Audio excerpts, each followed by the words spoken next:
Hi everyone welcome back. ನೀವು ನೋಡ್ತಾ ಇದ್ದೀರಾ student solution YouTube channel. BD ಅಪ್ಡೇಟ್ಗೆ ಸ್ವಾಗತ. ಇಲ್ಲಿ BD ಅಡ್ಮಿಷನ್ಗೆ ಯಾರೆಲ್ಲ ಎಲಿಜಿಬಿಲಿಟಿ ಲಿಸ್ಟ್ ಕೂಡ ಅನೌನ್ಸ್ಮೆಂಟ್ ಕೂಡ ಮಾಡಿದ್ದಾರೆ. ಇಲ್ಲಿ ಇಂಪಾರ್ಟೆಂಟ್ ಅಪ್ಡೇಟ್ ಕೂಡ ಬಂದಿದೆ. ರಿಜೆಕ್ಟ್ ಆಗಿರೋ ವಿದ್ಯಾರ್ಥಿಗಳಿಗೆ ಮತ್ತು ಇಂಪಾರ್ಟೆಂಟ್ ನೋಟಿಫಿಕೇಶನ್ ಕೂಡ ಬಂದಿದೆ. ಸಂಪೂರ್ಣ ಮಾಹಿತಿ ನಾನು ತಿಳಿಸ್ಕೊಡ್ತೀನಿ. ಚಾನಲ್ಗೆ ಸಬ್ಸ್ಕ್ರೈಬ್ ಆಗಿ ವಿಡಿಯೋ ಇಷ್ಟ ಆದರೆ ಲೈಕ್ ಮಾಡಿ. ಇಲ್ಲಿ ನಿಮಗೆ 3/11/2025 ನಿಮಗೆ ಟೈಮ್ ಕೊಟ್ಟಿದ್ರು ನಿಮಗೆ ಅಪ್ಲಿಕೇಶನ್ ಹಾಕೋದಕ್ಕೆ. ಅಂಡ್ ನಿಮಗೆ ನೋಡಲ್ ಕೇಂದ್ರಗಳನ್ನು ಕೂಡ ಪರಿಶೀಲನೆ ಮಾಡೋದಕ್ಕೆ ಸೂಚನೆಗಳು ಕೊಟ್ಟಿದ್ರು. ಅಲ್ಲಿ ನಿಮಗೆ ಬರೋಬ್ಬರಿ 28,976 ಅಭ್ಯರ್ಥಿಗಳು ಮತ್ತೆ 6,793 ಆಕ್ಷೇಪಿತ ಅಭ್ಯರ್ಥಿಗಳಿಗೆ ಪ್ರಕಟಣೆ ಮಾಡಿದ್ರು. ಇದರಲ್ಲಿ ಬಂದ್ಬಿಟ್ಟು 6,174 ಮಂದಿಗಳಿಗೆ ಪತ್ರಿಕಾ ಪ್ರಕಟಣೆಗಳ ಅನೌನ್ಸ್ಮೆಂಟ್ ಕೂಡ ಮಾಡಿದ್ರು. ನೋಡಲ್ ಕೇಂದ್ರದ ಅಂದ್ರೆ ನೋಡಲ್ ಸೆಂಟರ್ ಅವರು ಕೂಡ ಫೋನ್ ಮಾಡಿ ಕೂಡ ಹೇಳಿದ್ರು. ಆದ್ರೂ ಕೂಡ ನೀವು ಡಾಕ್ಯುಮೆಂಟ್ ವೆರಿಫಿಕೇಶನ್ಗೆ ಹೋಗಿಲ್ಲ ಅಂತವರಿಗೆ ಮತ್ತೊಮ್ಮೆ ಚಾನ್ಸಸ್ ಕೊಟ್ಟಿದ್ದಾರೆ. ಇನ್ನು ಕೂಡ ಯಾರು ಡಾಕ್ಯುಮೆಂಟ್ ವೆರಿಫಿಕೇಶನ್ ಕೂಡ ಮಾಡಿಲ್ಲ ಅಂತವರಿಗೆ ಗ್ರೇಟ್ ಚಾನ್ಸಸ್ ಕೂಡ ಕೊಟ್ಟಿದ್ದಾರೆ. ಅವರು ಕೂಡ ಹೋಗಬಹುದು. ಲೈಕ್ ಈ ಎರಡು ಪಟ್ಟಿ ಕೂಡ ನೋಡಬೇಕಾಗುತ್ತೆ. ಪ್ರತಿಯೊಂದು ಪಟ್ಟಿಯಲ್ಲಿ ನಿಮಗೆ ಕೋಡ್ ಅನುಸಾರ ನೀವು ಈ ಪಟ್ಟಿಯನ್ನು ಕೂಡ ನೀವು ಪುನಃ ಬೇಕಾದ್ರೆ ಪರಿಶೀಲನೆ ಮಾಡಬಹುದು. ಅಂದ್ರೆ ನೀವು ಮತ್ತೊಮ್ಮೆ ರಿವೆರಿಫಿಕೇಶನ್ ಮಾಡಬಹುದು. ಲೈಕ್ ನಿಮಗೆ ಯಾವ್ದಾದ್ರು ಸಮಸ್ಯೆ ಇದೆಯಾ, ಕರೆಕ್ಟಾಗಿ ಮಾಹಿತಿ ಕೂಡ ಅಪ್ಡೇಟ್ ಇಲ್ವಾ, ಡಾಟಾ ಕರೆಕ್ಷನ್ ಇದೆಯಾ, ತಪ್ಪಿದೆ ಅಂತ ನೀವು ಮಾಹಿತಿ ನೋಡ್ಬೋದು. ನಿಮ್ಗೆ ಏನಾದರೂ ತಪ್ಪಿದೆ ಅನ್ಸಿದ್ರೆ, ನಿಮ್ಗೆ ಏನಾದ್ರು ಫ್ರಾಡ್ ಆಗಿರೋಂಗೆ, ಮೋಸ ಆಗಿ ಅಥವಾ ಏನೋ ತಪ್ಪಿದೆ ಅನ್ಸಿದ್ರೆ ನೀವು ದಯವಿಟ್ಟು ಡಾಕ್ಯುಮೆಂಟ್ ಆ ದಾಖಲೆ ತೆಗೆದುಕೊಂಡು ಹೋಗಿ ನೀವು 15ನೇ ತಾರೀಕು ಒಳಗಡೆ 15/11/2025 ಅಂದ್ರೆ ಇನ್ನು ಕೆಲ 3 ಡೇಸ್ ಇದೆ.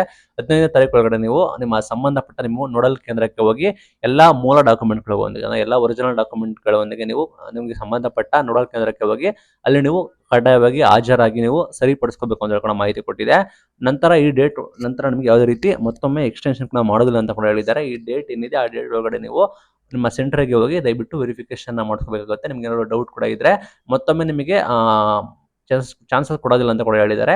ಯಾರು ಕೂಡ ಇನ್ನು ಕೂಡ ಮೇನ್ ಡಾಕ್ಯುಮೆಂಟ್ ಮೂಲ ದಾಖಲೆಗಳನ್ನ ಯಾರು ಕೂಡ ವೆರಿಫಿಕೇಶನ್ ಕೂಡ ಮಾಡಿಲ್ಲ. ಮತ್ತೆ ಮೇನ್ ಅಗತ್ಯವಾದ ತಿದ್ದುಪಡಿ ಕೂಡ ಯಾರಿಗೆ ಬೇಕಾಗಿರುತ್ತೆ ಅಥವಾ ಲಿಸ್ಟ್ ಇಂದ ನಿಮಗೆ ಬಿಡುಗಡೆ ಆಗಿಲ್ಲ, ಕಾಲೇಜು ಹಂಚಿಕೆ ಮಾಡಿಲ್ಲ ಅಂತ ವಿದ್ಯಾರ್ಥಿಗಳಿಗೆ ಕೂಡ ಟೈಮ್ ಕೊಟ್ಟಿದ್ದಾರೆ. ನೀವು ಚೆಕ್ ಮಾಡ್ಕೋಬಹುದು.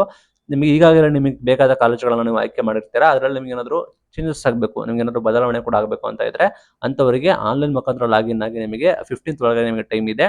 15th ಒಳಗಡೆ ನೀವು ಆನ್ಲೈನ್ ಮುಖಾಂತರ ಲಾಗಿನ್ ಆಗಿ ಏನಾದ್ರು ನಿಮಗೆ ಚೇಂಜಸ್ ಮಾಡಬೇಕು ಅಂತ ಇದ್ರೆ, ನಿಮಗೆ ಆಸಕ್ತಿ ಇದ್ರೆ ನೀವು ಅದನ್ನ ದಯವಿಟ್ಟು ಮಾಡ್ಕೋಬೇಕಾಗುತ್ತೆ. ಇದು ಇವತ್ತಿನ ಅಪ್ಡೇಟ್. ನಿಮಗೆ ರಿಜೆಕ್ಷನ್ ಲಿಸ್ಟ್ ಕೂಡ ಇದೆ, ನಿಮಗೆ ನೋಡಬಹುದು. ಅಲ್ಲಿ ನಿಮಗೆ ನಿಮ್ಮ ಡಯಟ್ ಕೂಡ ಇರುತ್ತೆ, ನಿಮಗೆ ನಿಮ್ಮ ಜೆಂಡರ್ ರಿಸರ್ವೇಶನ್ ಕ್ಯಾಟಗರಿ ಕೂಡ ಇರುತ್ತೆ.